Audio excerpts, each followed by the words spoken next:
एक बार की बात है, एक राजा था।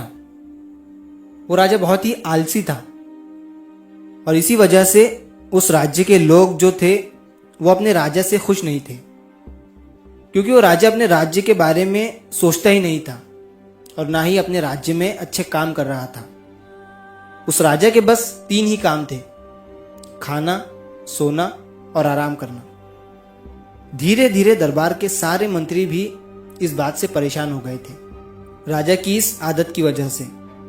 और इसी आदत की वजह से राजा का वजन इतना बढ़ गया था कि उससे भी बेड पर से उठा नहीं जा रहा था।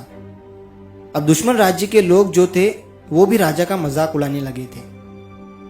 अब यही सोचते हुए एक दिन राजा को अपनी हालत देखकर शर्म आने लगी। उसने सोचा, ऐसे तो मैं बर्बाद हो जाऊंगा, मुझे अपने आप को फिर से फिट और एक्टिव बनाना पड़ेगा।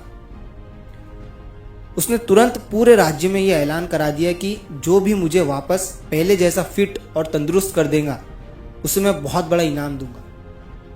तो अब उस राज्य के सारे वैद्य मिलकर कोशिश करने लगे। उन्होंने कई जड़ी बूटियां राजा को दी, लेकिन राजा पर उन जड़ी बूटियों का कोई असर नहीं हुआ।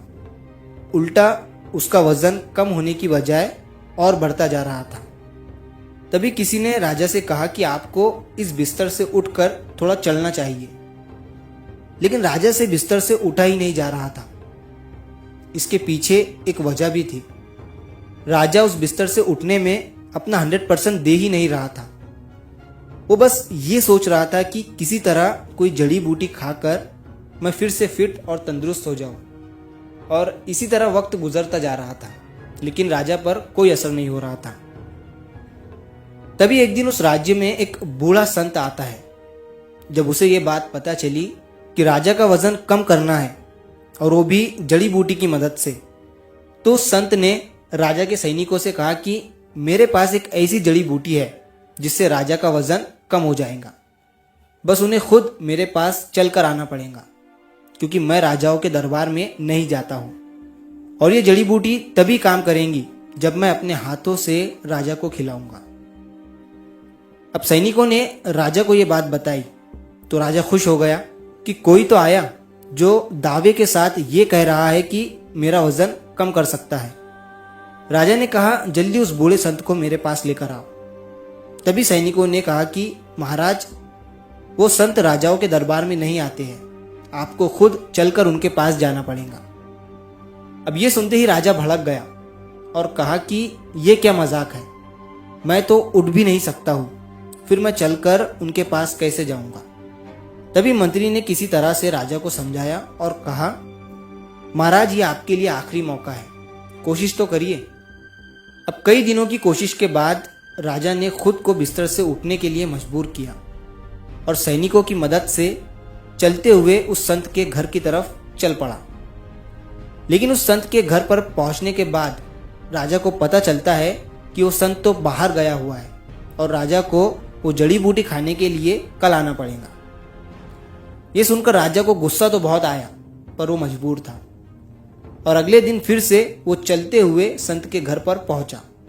उस बूढ़े संत ने तुरंत राजा के लिए एक जड़ी बूटी तैयार की, अपने हाथ से उस पर कुछ मंत्र पढ़ते हुए राजा को खिला दिया और राजा से कहा कि आपको अगले 1 महीने तक ऐसे ही मेरे पास आना पड़ेगा। राजा ने मजबूरी में हामी भरी और वहां से चला गया। अभी सिलसिला पूरे 1 महीने तक चलता रहा और धीरे धीरे राजा ने यह महसूस किया कि उसका वजन अब कम होने लगा है।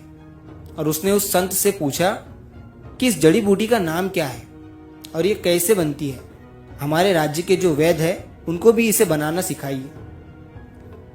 अब ये सुनने के बाद वो बूढ़ा संत कहता है कि ये कोई जड़ी बूटी नहीं है, बल्कि ये तो सादा पानी है जो मैं आपको 1 महीने से दे रहा हूं।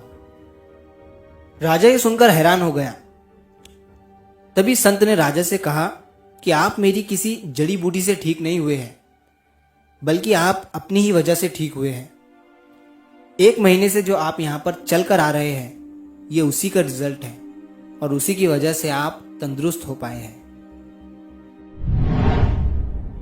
दोस्तों, इस कहानी से हमें यह सीख मिलती है कि जब तक इंसान पर किसी तरह का दबाव नहीं आता है या उसके जीवन में कोई चुनौती नहीं आती है तब तक वो अक्सर आलस में डूबा रहता है।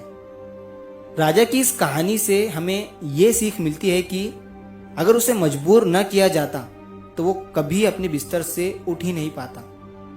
इंसान तभी अपने आरामदायक दायरे से बाहर निकलता है जब हालात उसे मजबूर करते हैं। मेहनत और लगातार कोशिश ही किसी समस्या का असली समाधान होता है, ना कि सिर्फ शॉर्टकट या बाहरी मदद से। तो अगर आप इस कहानी को और भी लोगों तक पहुंचाना चाहते हो तो इस वीडियो को लाइक करिए ताकि YouTube इस वीडियो को और भी लोगों तक पहुंचाए। और अगर कहानी अच्छी लगी हो तो इस चैनल को सब्सक्राइब जरूर करिए। मिलता हूं मैं अगली बार इसी तरह की कहानी के साथ। तो सब्र करो, शुक्र करो और ज़िंदगी में आगे बढ़ो।